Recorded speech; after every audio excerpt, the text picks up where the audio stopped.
Ladies and gentlemen, good day and welcome to the Q4 and FY25 earnings conference call of KFin Technologies Limited. As a reminder, all participant lines will be in the listen-only mode, and there will be an opportunity for you to ask questions after the presentation concludes. Should you need assistance during the conference call, please signal an operator by pressing the star, then 0 on your touchtone phone. I now hand the conference over to Mr. Devesh Agarwal from IIFL Capital Services Limited. Thank you, and over to you, sir. Thank you, Steve. Good morning, everyone, and welcome to the Q4 FY25 earnings call of KFin Technologies Limited. Today, from the company, we have with us Mr. Shrikant Nadella, MD and CEO, Mr. Vivek Mathur, CFO, and Mr. Amit Murarka, Head of Global Business Finance, M&A and Investor Relations. I would now hand over the call to Shrikant for his opening remarks, which will be followed by a Q&A session. Thank you, and over to you, Shrikant. Thank you so very much, Devesh, and very good morning and a warm welcome to all the listeners. It gives me great pleasure to be back once again in front of you, calling out the financial performance of the organization. I'll give out some qualitative information beyond what is obviously visible. Your organization continues its resilient performance quarter after quarter. As the saying goes, tough times, don't last, but tough men do. A quarter that saw a significant erosion on assets under management, maybe even to a certain extent investor confidence in the overall market. KFin Tech continues to deliver to a resilient performance with its very diversified portfolio of solutions and services. We continue to maintain our position about risk management being one of the most effective strategies this organization has adopted and will continue to do so. Risk management from the standpoint of not being a single asset class, single country, single business process entity, but to diversify into multiple asset classes, multiple business processes, and into multiple geographies. It is times like this that help the investors understand in terms of the power of the true diversification. In terms of the overall financial highlights, the quarter that had gone by, our revenue from operations stood at roughly about 283 crores, up 24% year-on-year. In Indian mutual fund business obviously had seen a slight degrowth quarter-on-quarter, but year-on-year it continues to swell up. Overall international and investor solutions growth has been around 16.5%. I will call out more specifically in terms of a consolidation of global business solutions into this particular line of business, which was erstwhile a mortgage business. If not for the consolidation, our overall growth stands at about 27%, and the overall full year growth of the international business stands at about 46%. Our EBITDA stands close to about 122 crores. It's up nearly 17% and a margin at about 43.2%. The PAT itself has been around 85 crores, and it's up about 14.5%, and its margin remains at about 30% broadly. So, in terms of the overall quarterly performance, it's in relation to the whether it is the number of demat account reductions in the form of retail investors not necessarily staying put in the market, or the mutual fund mark-to-market AUM erosion. As you could clearly see, the overall organization stood resilient in terms of the overall growth. Year-on-year and even quarter-on-quarter, it is minor dip of at about 2% in terms of revenue and similarly on the margins. The full financial year highlights, of course, stand at about, we crossed the 1,000 crore turnover threshold, close to about 1,100 crores, up nearly 30% year-on-year, and nearly every line of business has clocked about 30% growth, whether it is pensions or whether it is mutual funds, international, so on and so forth. We continue to stay extremely focused on our proven engineering delivery capabilities, delivering cost efficiencies, driving productivity. We have begun our initial journey of embracing artificial intelligence. I'll speak about that a little bit more later in terms of how we foresee that to help in terms of driving revenues up, customer centricity, as well as optimizing the cost structures along the way. We have a cash and cash equivalents as of 31st March close to about 660 crores. And the dividend of 7.5 rupees per share has been declared by the board and subject to shareholders' approval shall be disseminated. So, overall, in terms of the business, the biggest highlight KFin Tech has had to offer, which many of you might have already heard, in the earlier analyst meetings was about KFin signing a definitive agreement to acquire a controlling stake of 51% in the Asset Fund Services, Singapore-based organization. This is a testimonial to our confidence in our abilities to deliver to the strategies that we have chalked up. M&A, as I've always maintained, is always long protracted, and it is meeting of minds more than anything else. This is a large acquisition, for KFin by KFin standards, by the stretch of imagination, both in terms of its ambition as well as its financials that have gone into it. With this, we would have, summarily closed our large M&A ambitions, for the foreseeable future. There will be minor, plugins which we may still continue to evaluate. We have a very thriving and active M&A board, but by and large, I'd like to believe that the large acquisitions owed to the near foreseeable future, we wouldn't be looking at it, given our current intent is to complete the structure, integrate, assimilate, scale up, and drive to our global ambitions, properly. We continue to win mandates across business lines. Issuer solutions, a business, which has seen over 20% plus growth. We have had a stellar year. We have added nearly 1,000 plus corporates into our roster, getting the number closer to 8,000. By terms of market share, we now are the service provider for nearly 50% of all NSE 500 companies, listed companies. We have done the top three of the biggest IPOs that have happened in this country this year, whether it is Bajaj Housing Finance or Hyundai, so on and so forth. The next bunch of large IPOs too are, being managed by KFin. We continue to expand our market share in the alternate investment funds. We continue to expand our market share on the national pension system, in fact, by a factor of 3. The overall industry has been growing at about 12%, whereas KFin market share has been growing at nearly 3 times of that, close to about 33-34%. Internationally too, we have expanded our roster to about 76 clientele, independent individual clientele, with a total contracts of close to 100 at this point in time. As we all know, we deliver both to transfer agency and fund accounting. Included in this international client win is a very large deal, again, in the context of the international revenues that we speak about. It's a multi-year fund accounting, platform given to a very, very large trustee, by the largest trustee in Malaysia. The overall is going to be a full service DTA deal. DTA here stands for the distributor transfer agency, as well as the end-to-end transfer agency and fund accounting for the trustee, which means that all the asset management companies who roll up under that particular trustee will be serviced end-to-end by KFin. We have also won a full service TA deal in AMC, a large AMC in Philippines.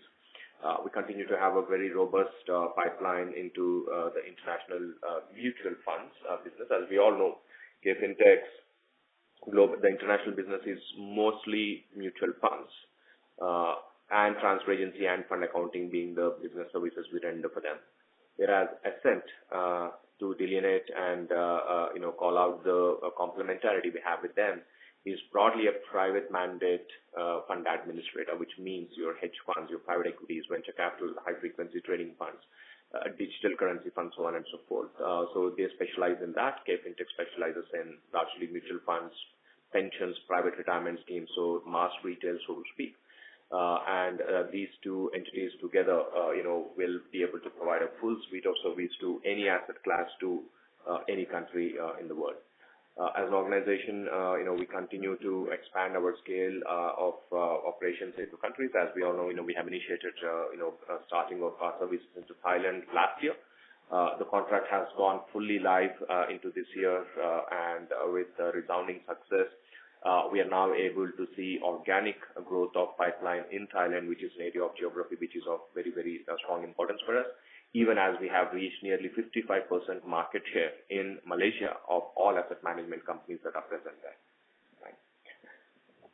We have since then added, by market share, as I said, in terms of NSE for issuer solutions, close to 50%. The new RTA mandates in the quarter include several of the fintech companies, including geoaromatics and, biosciences companies, so on and so forth.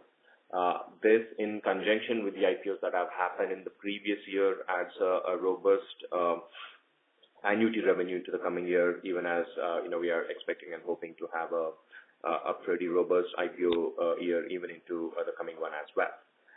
That ensures that the businesses which are not linked to mark-to-market movements continue to grow beyond 20% to be able to provide that amount of hedge and risk management and diversity should there be a sideward or a downward movement of the markets.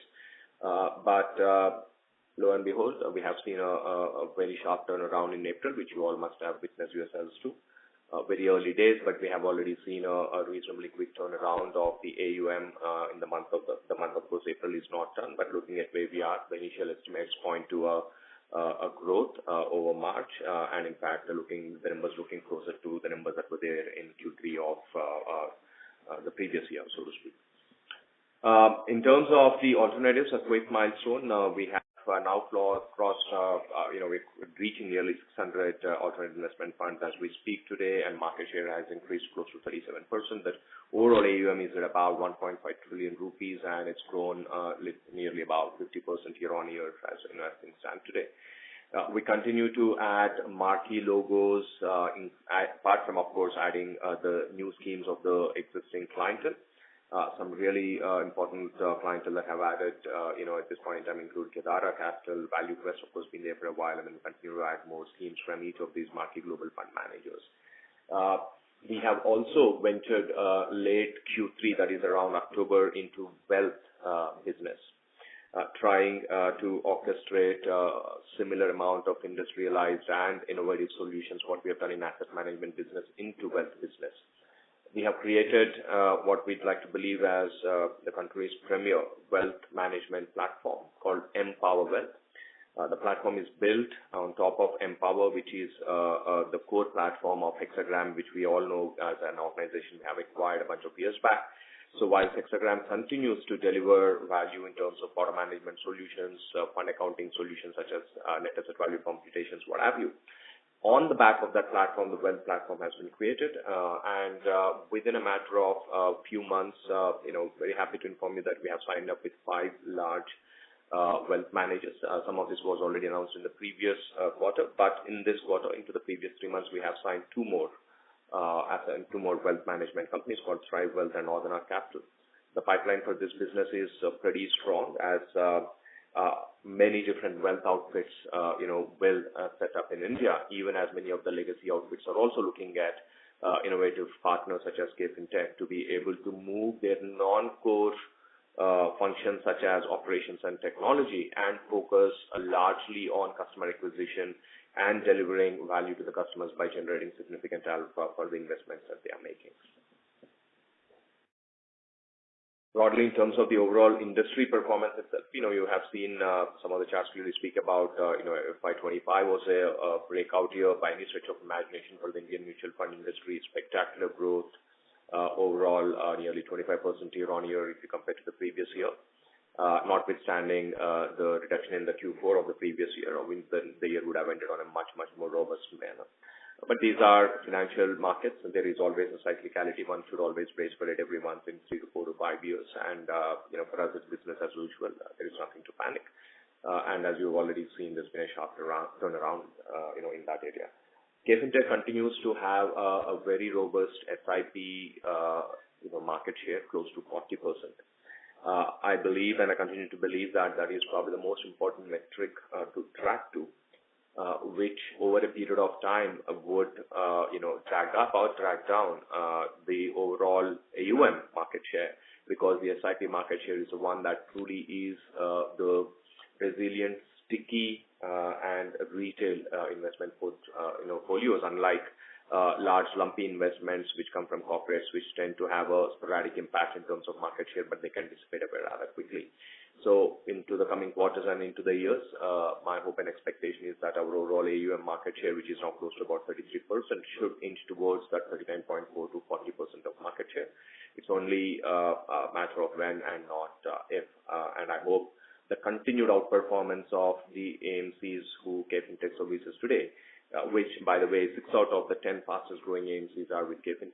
So it is not just about historic performance. It is about where the velocity is, where the speed is. And that's what's going to drive the future. As the, at age goes, past performance is not necessarily an indicator of the future. And I think it is the current velocity in terms of the AMCs who are largely embracing digital, embracing innovation and technology, embracing significant distributor-related, driven, sales and marketing effects are the ones that I believe will have the fastest growth to accomplish. And I'm very, very happy to be able to, and proud, in fact, to have a roster of clientele such as those, including the ones that we have won in the recent past. Broadly, in terms of if you take a look at even the other asset classes, I think, there's been a breakthrough here, whether it is the number of AIFs registered, whether it is the number of demat accounts that have been added into the ecosystem. And the pension subscribers, of course, continues to grow at a smaller clip as compared to the asset managers. I think India as a pensionable society is still some time away. There have been significant efforts made by the regulators and under the chairmanship of the last 2 and 3, in fact, chairmans who have definitely made a significant impact. And it's a matter of time through innovative solutions such as what KFin is able to offer. We had created back in the day a solution called Future, where we can gift a pension. And we are seeing, breakout performance of that platform's adoption into corporates, and I'm hoping that in time to come, the overall pension subscribers expand significantly into the country. Quickly moving on, I will cover a little bit in terms of the value-added solutions and services. It had been, again, our stated intent to deliver, superior technological solutions, digital, as frugally as we could. And a lot of the solutions, KFin creates, obviously, for us to render superior solutions to our own clients and their clients, who are the investors and distributors in some sense. But we have found that many of these actually have a relevance, whether it is as an offering that we can offer to the regulators. We have won the RegTech, the first RegTech award, we had given the previous year for our platforms. So most of the platforms that we build, we are extending them to the regulators, to the industry bodies, and to the clients as well. And that is where our value-added solutions, which is effectively to drive a higher revenue profile in terms of reducing the total cost of operation for our clients, but increasing our share of wallet, given the relationships we have and given the technological solutions we could create. Very happy to inform you that the previous year saw a 57% increase in value-added solutions revenue year on year. What are those? There are many of them. Some of them are platforms for monitoring insider trading. Some of them are APIs which extend to the fintech ecosystem to expand the overall book of business for them. It is creating some of the cutting-edge data engineering solutions which help our clients improve their revenue in the scheme of things. We manage the data engineering lakes for several clients, and we also have created technological solutions of mobility stack, right? The entire, whether it is the websites and mobile apps for our clientele. We are handling the social, the analytics, and the cloud components as well. Also happy to inform you that KFin has become one of the affiliate partners for AWS. We have entity called KFin Cloud Services. We are now taking the capabilities we have built to help many a clientele and that could be in any non-asset management space as well, to migrate into cloud as a strategy. So, clearly carving out a fintech component of KFin, which is basically revenues beyond the asset management solutions, is a very, very important facet. And our wins into the previous quarter, coupled with all that we've done in the previous year, as I said, has given us a nearly 57% increase of revenue year on year. The acquisition that we have done in the previous year, Mobile Technologies, as we all know, is the one that specializes in the mobility stack of it all. And that entity has given 150% growth in its top line in the single year, and we'd like to believe that it has a significant amount of growth lying ahead of it. I'll quickly cover the international footprint. As I've already spoken in terms of the wins we've had, I called out the two important wins. One is the very large trustee in Malaysia, and as I said, it's a full hexagram deal, so to speak. So this is not a transfer agency, but it's a full-scale fund admin deal, and a DT and a distributor transfer agency, component of it, right? And we have also won one more in Malaysia, which has been verbally confirmed, and in time to come, hopefully we'll have a clearance on that.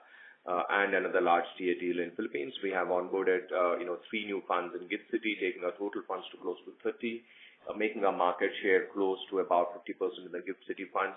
And with SN Fund Services, should we include that, obviously our market share will be, far superior to that. We intend to get to 3/4 of the total market share into the GIFT City, with a combined strategy of, 1 + 1, equaling 10 in some sense. And we have initiated some of those conversations in terms of operationally, how do we align both the entities to drive a faster, growth as against individually competing. Obviously, we are collaborating, and then we would be driving the growth from here onwards. And happy to also tell you that we have now reached 100 contracts in our international business. And if you recollect, one of the points that I had made in the initial days was the contracts that we had been signing initially were, obviously the smaller and the medium tiered AMCs, and it's a matter of time the larger contracts tend to come in. The last quarter we had announced, a large contract win. This quarter too, the deal that I'm talking about, the trustee win is also a materially large contract in the context of our international business. Also very happy to inform you that, after a protracted period of mark-to-market, either degrowth or flat growth in Asian markets, which did not honestly give us the gains of transfer agency revenue growing, which if you compare with India, Indian markets went up, and hence our MFTA revenue also grew. But our revenue in international grew nearly entirely only because we kept winning new mandates, but the AUM per se did not grow because Asian markets did not see both the mark-to-market movements as well as net flows. But this year, FY25, saw the first year in the last 4 years, both mark-to-market gain as well as net inflows, which means that the revenue, hopefully from now on, would be on account of both new wins and more importantly, on the back of the expansion of the AUM of the current clients. So the AUM grew nearly about 33% year-on-year into the previous year, and I'd like to believe that this would be a sustainable trend from here on.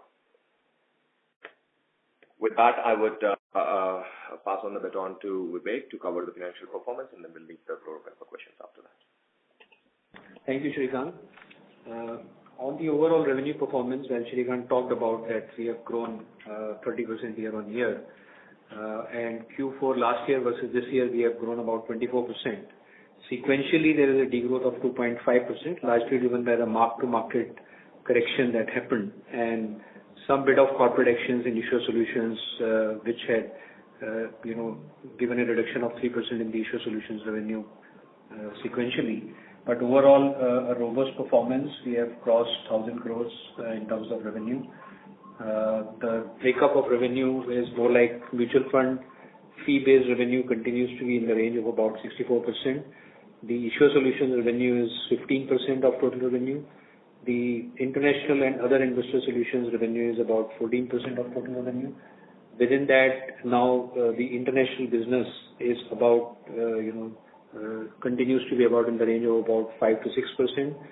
And we believe that, the trajectory in terms of international business contribution will change with the acquisition of Ascent, which currently is about 5-6%, will move towards 15% in future, 13 to 15% in future, with the acquisition of Ascent. And overall, the EBITDA has gone up, by 30.7% year-on-year, and same quarter last year versus this year is about 17% increase. There is some impact of the M&A due diligence cost of about 12 crores that we incurred during the year, which has, reduced the EBITDA. Otherwise, it would have been about 31.5, in terms of the margins. So in terms of the growth and the EBITDA margins, which are 43.9% for the year, would have been about 45% for the year, but for this 12 crores that we had to incur to do a due diligence. And for the quarter, which is 43.2%, would have been about 46%. So, you are saying, you're looking at the operating leverage playing out, and as the market supported us, the margins have been pretty healthy. The PAT margin has gone up to gone up by 35.2% year-on-year, and the PAT margin was 30.5% for the year. And sequentially also, in terms of against last quarter, there is a jump of 253 bps year-on-year. on the PAT margins. Sorry, a dip of 253 basis on the PAT margin because of the expenses that we incurred on due diligence. We remain healthy in terms of cash and cash equivalents at 660 crores of cash, which will be utilized towards payout of dividend that the board has recommended, subject to shareholders' approval of 7.50 rupees per share. The acquisition of the initial 51%, about 305 crores, will also be funded out of it. We continue to convert EBITDA to free cash flow at about 60%. While we continue to invest for future and capital expenditure to develop new products. We have seen a healthy increase in EPS, about 34% increase versus last year. And we believe that, in times to come with the acquisition of Ascent, at least for FY26, it will be neutral, and from FY27, we believe it will be value accretive. We are happy to take questions now. Thank you very much. We will now begin the question and answer session. Anyone who wishes to ask a question may press star and 1 on their touchtone telephone. If you wish to withdraw yourself from the question queue, you may press star and 2. Participants are requested to use handset while asking a question. Ladies and gentlemen, we will wait for a moment while the question queue assembles.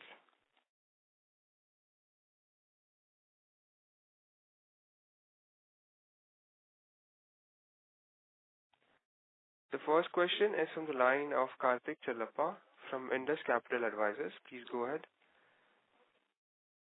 Yeah, thank you very much for the opportunity, sir. Congrats on the quarter. Am I audible? Yes, Karthik, you are. Please. Okay, great. Thank you. Just two questions from my side. First is on the other expenses. Apart from the due diligence, was there any other chunky expenses in this quarter? Because the Y-on-Y growth seems to be pretty high. And if we could further break down, what portion of the other expenses would you attribute to investing in growth versus maintenance? That's my first question. Yeah, I'll take this question. There are expenses related to, cloud expenses and licenses that we have incurred in terms of, expansion and a balancing strategy between on-prem to cloud, which is a similar increase, about 12-13 crore extra that we have incurred to ramp up in terms of IT strategy. We are looking at optimizing, the cloud strategy with on-prem. And this is something which we are developing the entire chassis, the core chassis based on the latest technology. And, overall, we believe that 19% of the total revenue that we have spent on IT in the current year, these are this 21% last year, will continue to come down in the coming years. Got it. Excellent. My second question, sir, is if I were to look at our issuer solutions, that has actually seen increasing momentum at least in the last 2 to 3 quarters, purely from a corporate client addition point of view. In your opinion, what is driving this strength, and is this something that we can expect to sustain in FY26? Thanks, Karthik. Yes, I do believe that. So the issuer solutions as a business, a couple of things that are happening. Obviously, tailwinds in the form of the new IPOs, the number of companies that are going public is always helpful. And I just want to caution that a company going to public does not give any sporadic jump of revenue for KFin Tech. Given the IPO revenue itself is very little, it is the annuity revenue that still matters. So winning the IPO mandates will actually improve our run rate year after year. So definitely the number of IPOs, is definitely a factor that bears well on it. Second, our commercial model, of course, is number of folios into unit pricing per folio, and expansion of demat accounts and the retail participation always helps, and which is what we saw in the previous year, and I'm hoping it will continue for the foreseeable future. By any stretch of the imagination, the retail participation in India is, like most things are still under-penetrated. I think, they will continue to grow. 3, corporate actions. I think, they plethora of corporate actions, but many of corporate, always helps in terms of the activity that we do. There have been large-scale, corporate actions such as the demergers that we have handled, say, for example, for Vedanta and so on and so forth. And these are all important activities, or including ITC, hotels demerger that KFin had orchestrated. So that always helps us. And lastly, I think, we have also been, focusing on transitions. Transition mutual funds is seldom, there, but transitions in corporate registry as a business, issuer solutions as a business is possible. And given we have, always been the largest in this space, and with our technological capabilities, we have significant value to be added to many an incumbent. So we have also been successful in transitioning many corporates from other RTAs into KFin. So broadly, these are the reasons, and these are all sustainable reasons. I do not see these to be a one-time flip. In fact, issuer solutions, if you see even the previous year and the year before to that, have seen up north of 20% growth. We would continue to drive attention to this, and then see if we can even expand it much faster, given there are potential opportunities in terms of value-added solutions in this line of business. One of the things that I can call out is, say, for example, investor relations. The entire IR as a portfolio of every corporate is still done in a very non-industrialized manner, and we are working on cutting-edge solutions which will, alter the ways of working for the IR as a function. Now, with an 8,000 client roster, even if you convert 10, 15, 20% of them into each of these solutions, they will tend to add that delta of 400, 500 basis points of growth that is possible. Excellent. That's it from my side. Thank you very much, and wish the team all the very best for next year. Thank you, Patrick. Thank you. The next question is from the line of Supratim Datta from Ambit. Please go ahead. Hi, thanks for the opportunity. My first question is on the KRA business. What is the update there? When are you planning to launch that? And a connected question to that is, KFin has moved into different lines or different categories, different products, wealth being one. You're talking about how you're expanding value-added services on the issuer solution side, that being other. Globally, we have seen that RTAs or platforms like KFin are able to get into non-financial categories as well, like healthcare or others. Is that an ambition for KFin as well? And what are the other blank spaces that you could look at filling with the current platforms and systems that you have? If you could help us understand that, that would be very helpful. Two, I wanted to understand, is the cost associated with the M&A that's around 12 crore, is that done, or is some part of that cost going to come in FY26 as well? And lastly, on the ESOP side, there has been a new ESOP crunch due to which the cost on the ESOP side has gone up this year. How should we think about ESOP costs going into FY26, if you could help on that? Those are my three questions. Thank you.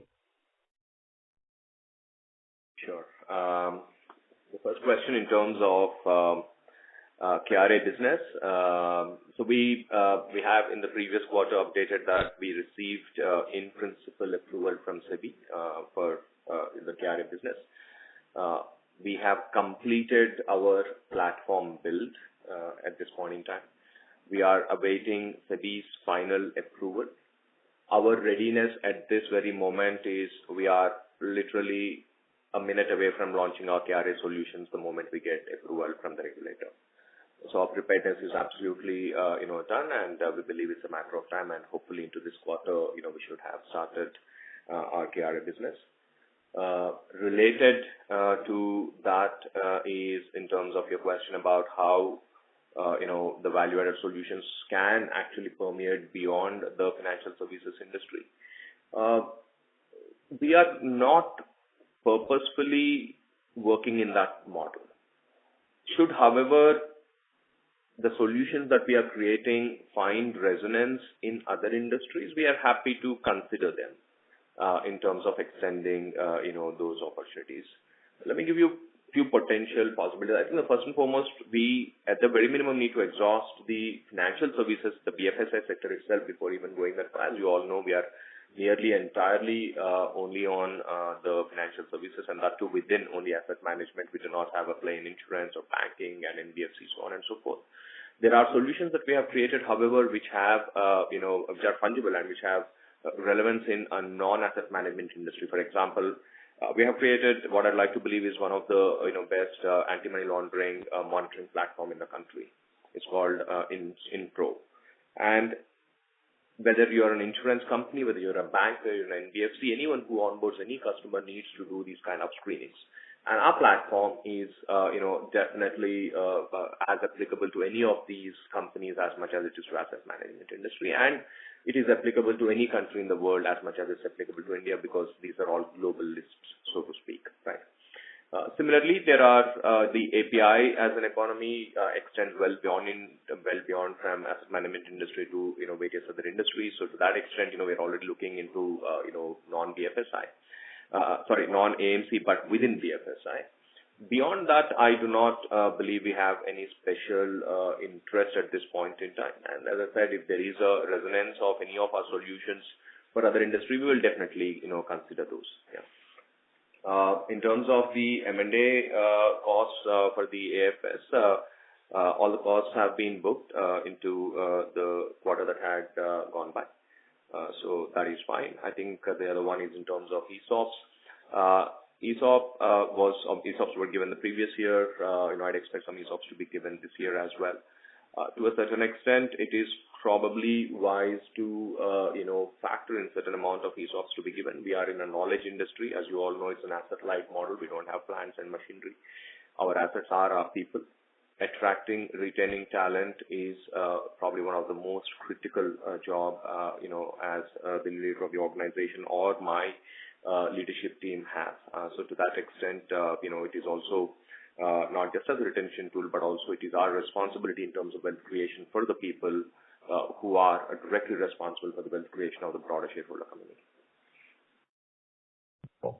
Yeah, thank you. Thank you.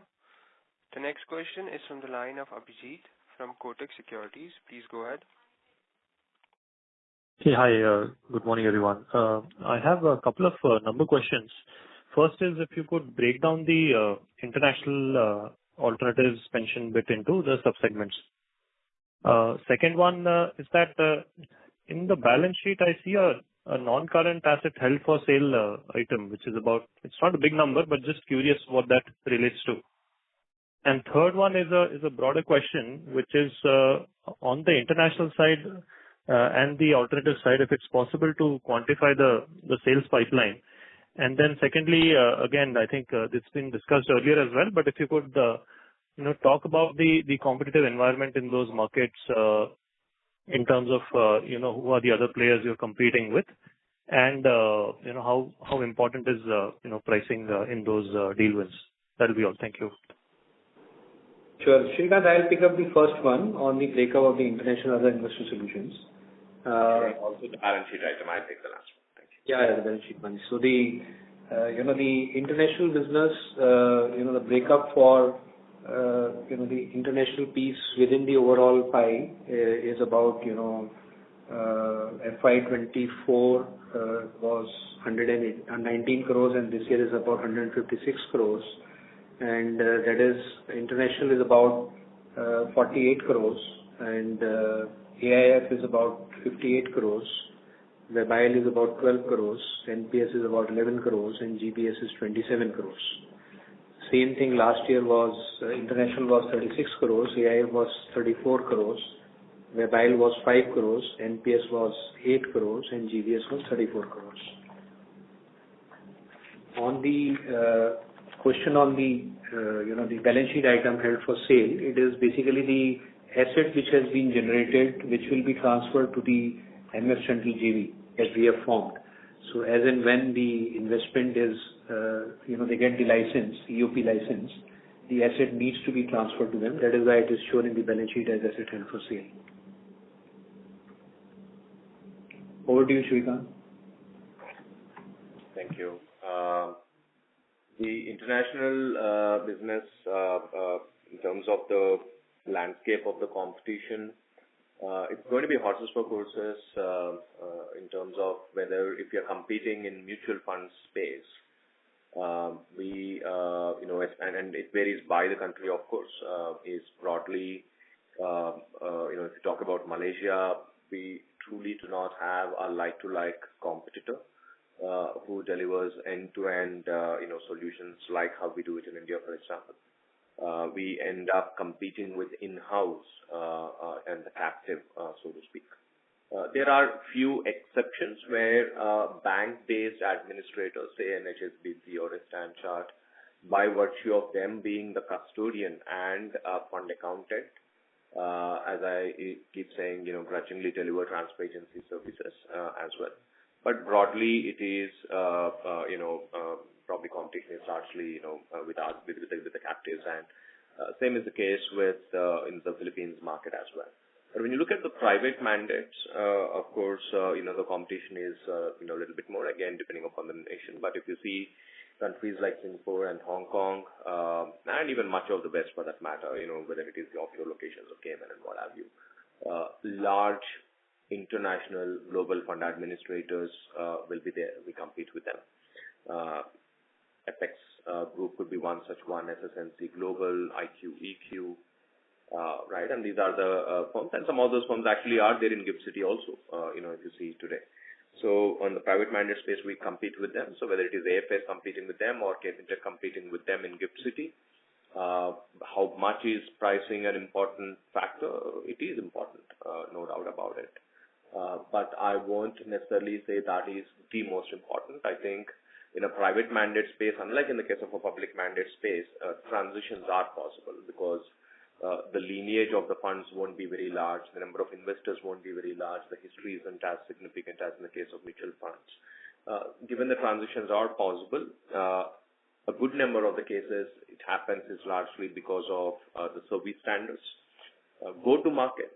Many of these fund houses tend to launch schemes rather quickly. There are fund houses who can launch schemes literally every month, every 2 months, every 3 months.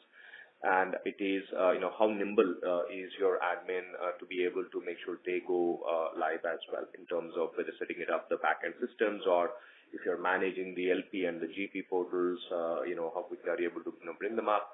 What is your capability in terms of advising them on the IMs itself and, securing the right kind of licenses?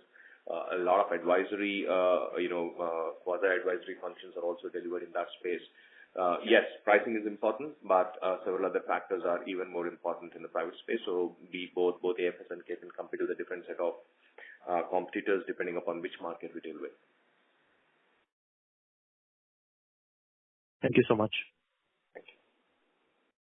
Thank you. Before we take the next question, we would like to remind participants that you may press star and 1 to ask a question. The next question is from the line of Sarthak from Iraya Capital. Please go ahead.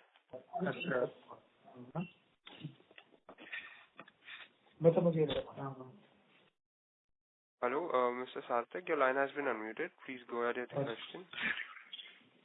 Hello. Yes, we can hear you. Hello, I am audible? Yes, you are. Hello, sir. Thank you for the opportunity of sir, so basically you and CAMS are continuously investing a lot in the technology space, right? So how your technologies can be different from CAMS?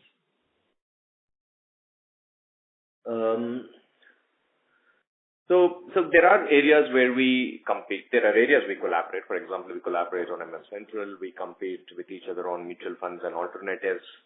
But as you know, KFin also is in other businesses, and likewise, CAMS is also in businesses where KFin is in. Technologically, we both use different tech stack altogether. We are on Microsoft, and if my knowledge serves me right, I believe CAMS is on Oracle. In terms of, operating model, it could be slightly different. It's not right for me to comment, how they operate. I only have as much insights into it. What I can tell you about surely is that KFin prides itself as a tech-first company, first and foremost. Second, we constantly have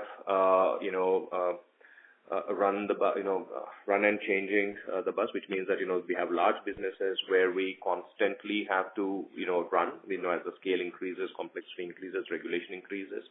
but we also need to have a mechanism to forward invest and, completely re-platform.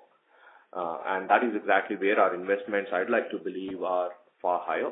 If you see our spend of tech as a percentage of revenue, which is a parameter we track to, 5 years back, it used to be about 7 to 8%. The year that had gone by, it has risen to almost 23 to 24%. So that means on a revenue that has expanded from nearly 350 crores to over, nearly 1,200 crores in a matter of 4 to 5 years, our share of spend on tech also has moved from 8% of the 300 crores to now 24% of the 1,200 odd crores revenue that we're talking about. And a lot of this is to modernize, keep ourselves future ready. We believe that the volume expansion will probably even outpace the expansion of the AUM in times to come. And the cybersecurity related aspects are extremely important, for the kind of and the nature of the work we, perform. As you would imagine, nearly 8 out of 10 financial investors, in financial investor in the country, 8 out of 10 is served by KFin Tech in one capacity or the other. Because you're a shareholder in a company, you probably are receiving your dividends computed by us. You're a mutual fund investor, you're an alternative fund investor, you're a national pension system investor, so on and so forth. So with that level of complexity, it also adds the responsibility in terms of our spend in that direction. We have always been pretty nimble in terms of the value-added solutions. I've called that out already, the growth, because we do not want to look at any function within the company as a pure cost center. We have been successful in converting most of our internal functions into revenue centers, and technology is no different. So not only do we spend enough on tech, we are also repurposing the solutions we are creating for in-house as a solution that is also relevant to other companies, and hence we are able to generate certain revenue outside of it. The other important factor I'll call out is our data and cloud journey. I think we have definitely been the first and the foremost, probably across the capital markets in India, to have adopted a complete cloud and data migration strategy as early as 2019, 2020. We have successfully completed our migration into AWS. And it is not just about for the sake of migrating data, but it's about your ability to create business solutions and value based on that ability to crunch petabytes of data in a few seconds and help our clients grow. And that is where many of our platforms like Digix or Paras, which are adopted by SEBI, to many of our data engineering solutions, adopted by many of our clients and the distributors. So these are, the differentiators as an RTA we are able to provide to our clients so that they can grow at a much faster rate compared to the rest of the industry. So that's largely about, us, and we continue to, invest on new age tech. I spoke about AI. We are drafting a corporate level policy on adoption of AI. It's a buzzword, everybody uses it, but you will see the real world use cases. I'll give you one example. On the data that we crunch from the cloud, the status reports that we are creating that goes out to the industry is entirely written by AI. So we do not use any human being to actually generate those reports at all. So that means comprehending natural language processing, taking the data, providing the insights systematically by the platform itself is one such aspect of it. And I'd like to believe there's much more to come into coming weeks and months. Okay, sir, I understand. Sir, I have a follow-up question. Like, we have been investing a lot in the technology stack. So just wanted to know one thing, why we have not win any contract from the last mutual fund that have launched. Last 8 mutual funds, we have just won one. So what could be the possible reason for that? There will be multiple reasons for wins and losses. We have won 10 out of 10 mutual fund houses before the few losses that we have had in the previous few years. And we had signed up with one of the marquee mutual fund houses just in the last quarter. We have already made that announcement. And see, beyond the point, we have to win deals which make commercial sense. Winning for the sake of winning makes no value at all for us. And when we won all the wins that we've had, obviously there is a response from the market, and that response eventually meant that because of the severe undercutting on the prices, we did not find some of those deals accretive in terms of business. End of the day, I have a responsibility to my shareholder to drive a profitable and a meaningful business. So it is sometimes important to lose the trees for the woods. Okay. Also, sir, I've seen that one of the mutual fund has shifted from KFin to CAMS. So what is the reason? And is there any issues in the loyalty barrier in the favor of CAMS? So there were 10 mutual funds that have shifted from CAMS to KFin over the last 15 years. I hope you're tracking to that. The fund house that has shifted from KFin to CAMS, is a fund house which has an AUM less than a few hundreds of crores. And I think the affiliation was largely in the context of some of the key management personnel who joined that entity belonged to CAMS back in the day. So they just wanted to work back with the organization they were left earlier on. Just wanted to know the last, as you have told. I'm sorry to interrupt. Mr. Sarthak, could you please come back in the queue for further questions? Thank you. The next question is from the line of Pranuj from JP Morgan. Please go ahead. Hi. Thank you. Just three questions. One is, any mutual fund contracts that are up for renegotiation in FY26 that we should watch out for? Second, I think there was a previous question on their international deal pipeline. I'm not sure if you disclose that. So the deal pipeline for yourselves and for Accent, if you can disclose that. And lastly, the 12 CR M&A expense, was it all in 4Q or was it distributed between 3Q and 4Q? Thank you. If I'll answer the last question, then Srikanth, you can answer the first two. The M&A expense is broken up into 2 quarters, Q3 and Q4. Yeah. Srikanth? Oh, sorry, what is the quarter? The deal pipeline, let me answer that. Sorry, I missed to seem to have answered that one. Our KFin Tech's deal pipeline in Southeast Asia is close to about $25 million at this point in time. The conversion rate, if you saw in the last 6 months, had been pretty, solid with nearly 7 large deals, to have been signed. And that number of 25 mil, is consistently increasing. I have not included the Thailand market in that number just yet, given we have gone live and we are in the process of now looking at nearly the entire market and to add that to the pipeline. So the pipeline of 45 million is broadly amongst the countries of Malaysia, Philippines, Singapore, and Hong Kong, excluding Thailand. And I'll be able to add that number shortly. I'm sorry, what was the other question? Also on Accent's deal pipeline, if you can disclose at this point in time, and also any mutual fund contracts that are for renegotiation in FY26 we should be aware of. So it's Ascent Fund Services, first of all. They are not Accent, just trying to clarify that. So Ascent, the overall pipeline, their pipeline is, larger in the context of multiple geographies that they are present in. They're present in 18 different countries.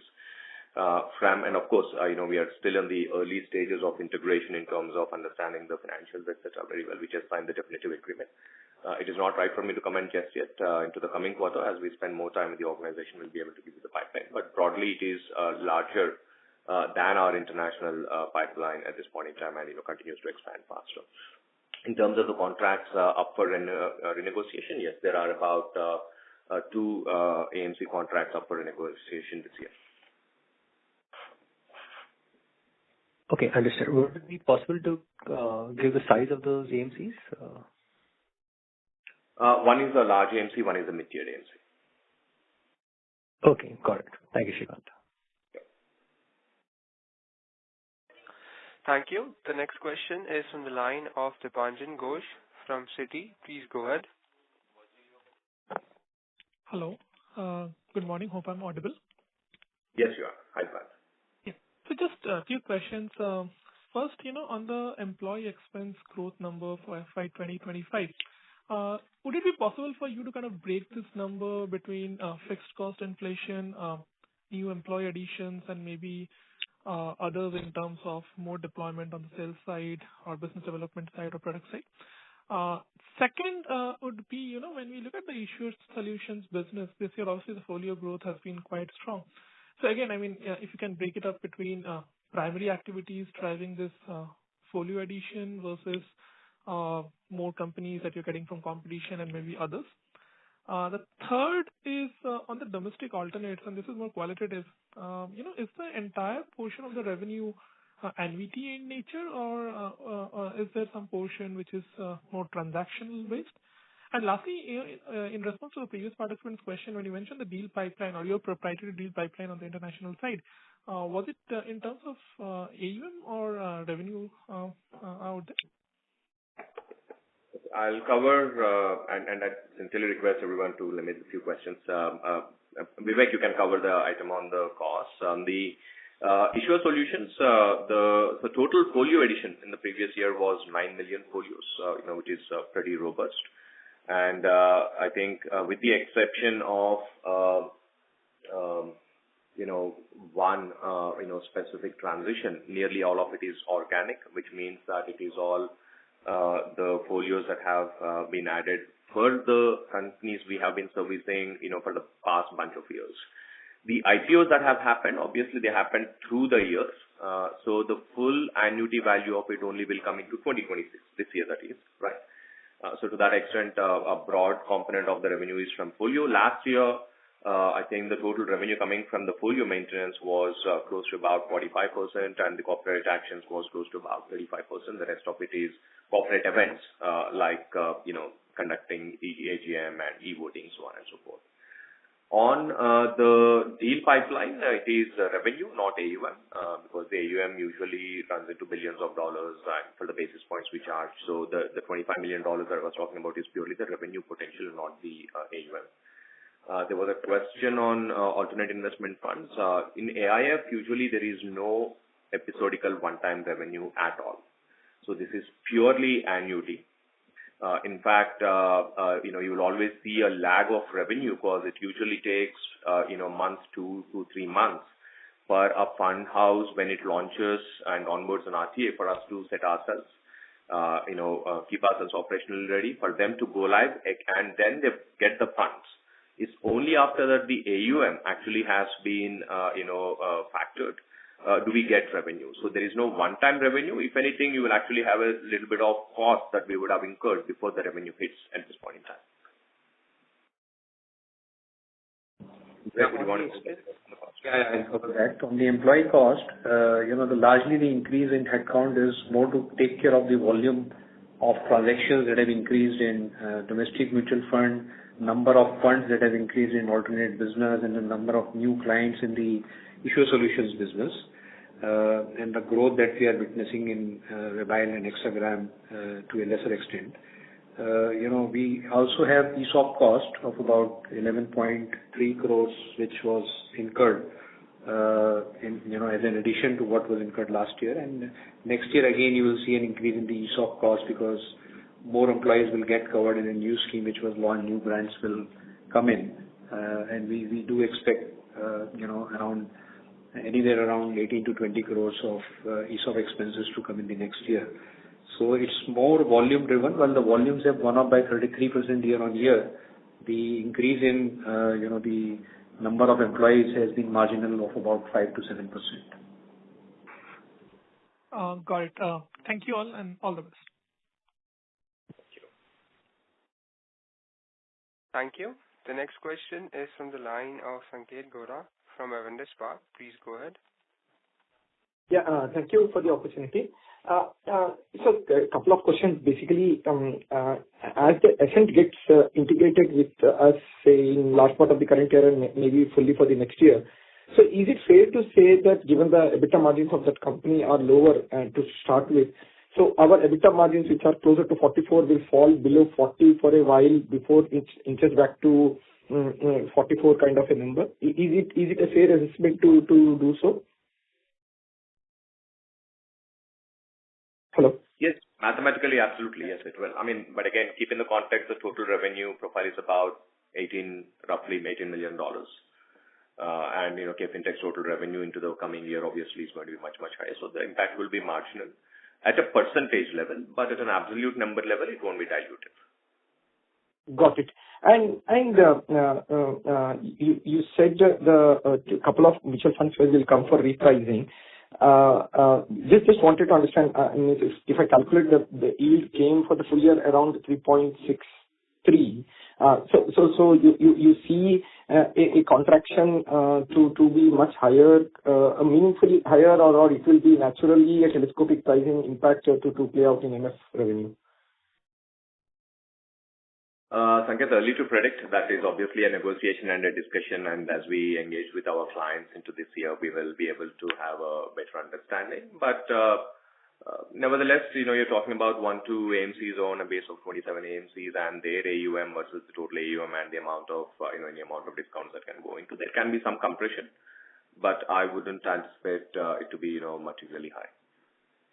Okay, got it. And last one, see, in company RTA business, if I look at last 2 years history, 23 and 24, your revenue per folio was around 10.2, 10.3 rupees. It has meaningfully fallen to 9.4. It's almost like 8-9% depletion in the realization per folio.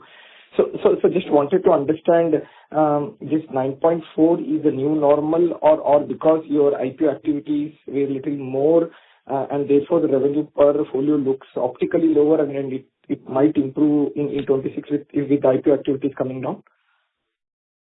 I think it's a combination of all. Definitely your observation about a lot of IPOs happening in the year, which means the folio is counted, but the revenue is not counted for the full year. Obviously, mathematically, it will look and it will appear to dilute the revenue per folio. That is definitely the first of it. Second, see, the growth of which company and which folio is clearly not in our hands. And we have clearly negotiated contracts where the unit pricing varies by the client that we deal with. So today, if a company X has a much larger retail participation because the company has done well, share price is doing well, a lot of investors are buying that share versus some other company's share, and depending upon the unit price of both of them, obviously there will always be a certain amount of fluctuation that will happen. So broadly, it will be a combination of market forces. It will be definitely the number of, there are a lot of IPOs. Optically, it will appear as if there's been a little bit of, reduction. But this is not a business where discounts, etc., are discussed. And if anything, there is actually, contract price revision, upward revision that happens for a select set of companies. So broadly, I do not anticipate this to be any structural reduction in the folio pricing. Got it. And last one, hexagram revenue, can you call out and how much it contributes to global and AIF? See, it's very tough to look at it that way because hexagram's value transcends beyond the revenues that are booked in the hexagram's books itself. As I said, we created an entire Empower Wealth as a business line within a matter of few months. It's already about 20 crore business for us. Right. And, the alternate investment funds, for example, the revenue that you see there, unlike in the case of mutual funds, we do both transfer agency and fund accounting for AIFs. Now, fund accounting as a solution is rendered on top of Empower, which is a hexagrams platform, but the revenue continues to be booked in the business line of AIF, so to speak. Right. So those are the tactical reasons, but broadly it had been, an extremely strategic acquisition for us and, absolutely, the one that's helping us fuel our global aspirations. Got it. And maybe last one, the mortgage business means the global business services, this 27 crore revenue for the full year, means any investments, any revival in that business or you see the demand coming off and then this revenue see a declining trend as we have seen in last 2-3 years? So we have formally, and it's a position both from the management and our board to not do invest time, effort, monies in that business. As we all knew from the beginning, it's an outlier. It is not an asset management business. It was a business that we have created at the behest of our erstwhile joint venture partner, Computershare. We created a center of excellence for them and we're delivering some revenues in the style of BPO, if I may. Now, in the context of our strategy of being a global fund administrator, it does not feature in the list of things that we want to do. So consequently, and also, I guess this also coincided with, in general, mortgage, as a line of business in the US coming down quite dramatically over the years. So we are not interested to scale up this business. We will continue to run whatever is left of it, but you will not see us spending any time, effort, either organically or inorganically into this business. Any plans to sell it off? Well, as I said, there isn't too much of proprietary in it. It's just a BPO style work, right? So we use clients' platforms and we use our people. So if we do get an opportunity, we'll think about it. But broadly, you will see this business naturally scaling down over a period of time. Got it. Perfect. Thanks. Those. Thank you. The next question is from the line of Kishijit Saraf from Tusk Investments. Please go ahead. Yeah. Hi, good afternoon. Thanks for taking my question. I have just one question on the BlackRock Aladdin platform. You mentioned in the presentation that you have presence in Canada. US is not mentioned yet, so just want to understand from a licensing perspective and a go-to-market perspective, where are you as a company, and would you require those licenses, and would you go ahead and acquire for those licenses? Sure. So KFin has clientele in Canada, right? And hence Canada is mentioned. US is not mentioned because we do not have any clients in the US. BlackRock, of course, is not our client. We are their preferred partner by virtue of formally getting onboarded by BlackRock in the month of late January this year. We, by virtue of being a partner, preferred partner for BlackRock to implement Aladdin, and Aladdin, as things stack today, has roughly about $20 trillion of global funds, which means that we, as one of the preferred partner, has access to compete and win any of the fund managers who are currently on board Aladdin platform. Over the past 2.5, 3 months, we have been working with BlackRock to fully comprehend the capabilities of the platform, Aladdin, because it's something that we need to know. Of course, we will be adding services and solutions layer on top of BlackRock. We will have to integrate the BlackRock platform with Empower platform, because Empower is the back office platform, whereas Aladdin is the front office platform. So that integration work has been initiated. There's a track on the go-to-market from the sales angle in terms of how to approach the sales, so on and so forth. So this is a little complex process. As we engage, as we fully comprehend, as we complete our integration onto the platform, we will be creating our right to win solutions, and then we'll be approaching the market. It is probably a quarter to 2 away in terms of clocking revenues, but obviously, as it's important to go that far to be able to understand, because there, even the tiniest of conversion in terms of a clients can be a materially large contract for KFin. So it's better invested to sharpen the eggs at this point in time and make sure that when we hit the market, there is every reason for a fund manager to consider KFin as against anybody else, in terms of the solutions. Right. And as one out of less than 10 empanelments on this platform, any sense on the win rate that you can get in terms of the other platforms vis-a-vis you, and how is the thought process there? I'm sorry, I'm not sure I understood the question. The line wasn't very clear. Sorry. So you are one among the less than 10 empanelments on the Aladdin platform. So just wanted to understand. So as one out of less than 10 of the empanelments on Aladdin, just wanted to get a sense of what win rates you think you can get eventually, or sort of, any sort of aspiration you have there, because the others would be also sort of looking for a share of that pie. What are you looking to differentiate with respect to Empower Wealth or any of the offerings that you're looking to build into this? Yeah. So the 8 other administrators, I think the list is in the public domain. They include large entities like BNP Paribas Fund Admins and MUFG and others. There are 8 of them, and all 8 of them currently service this $20 trillion. So there is nobody else who does that, right? And we could be the 9th one in that context. What is our right to win? As I said, we are in the process of integrating the systems and capturing the solutions. We believe that unlike many other fund administrators in that list, We have our own homegrown platform, which is Empower, which does an excellent job in terms of fund accounting capabilities. We manage 3/4 of the insurance and 3/4 of the pension industry in India, 8 mutual fund clients. 5 of those are the clients of our competitors from TA, but we manage their fund accounting. Once we integrate these two solutions and in the context of the large big data solutions that we have, we believe that pricing can be a big first step in terms of making your presence felt in conjunction with go-to-market and the analytics around it. I know that analytics sounds very, very cliched, but I can assure you in terms of how difficult it is for legacy companies to be able to deliver those as frugally as we can. So it is largely a superiority in terms of technology, fully integrated Empower solution into Aladdin, right? And a price point which should be compelling enough for a bunch of fund managers to cut over.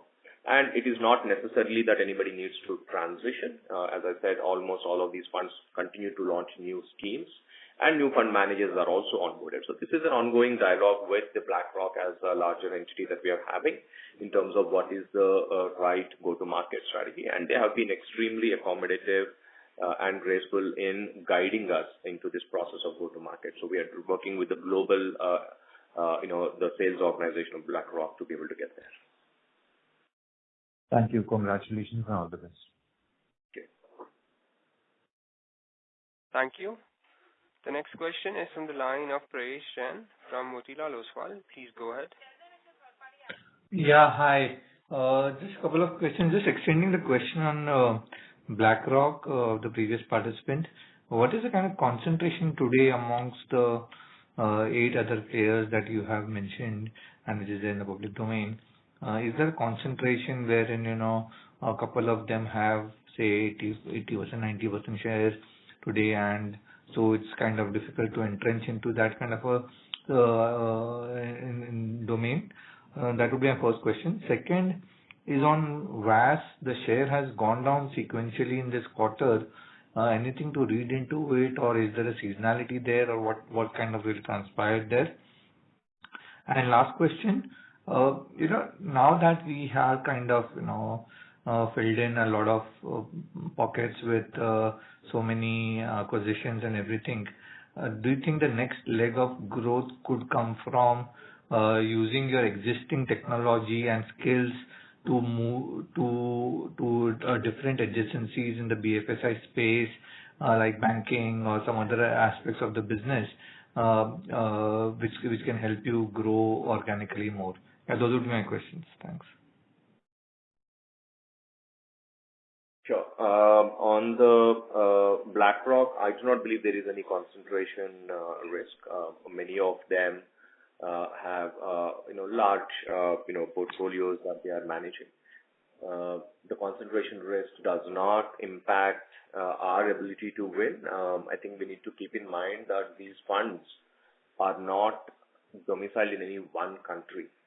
And as a fund manager and as a fund administrator, let's take any fund X, right? And if that fund is currently based in Cayman Islands, tomorrow they can start something in Ireland, they can start in Dubai, they can start in Abu Dhabi, they can start in India, in gift cities, so on and so forth.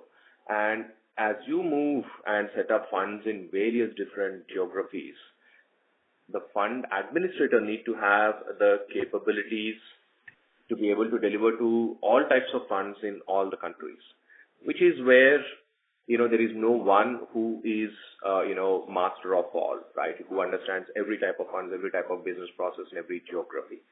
Hence, even if there is a client who is probably a very large client of one of those fund administrators, 8 other fund administrators, it is not necessary that the next fund launched by the same fund manager goes to the incumbent. It is strongly possible that, say, for example, if it's in Gift City, we probably are best positioned as compared to the 8 other fund administrators. So I do not, there is no huge concentration risk. Yes, there are probably the top 3, who will have a bigger share, but there is meaningful share for all of them.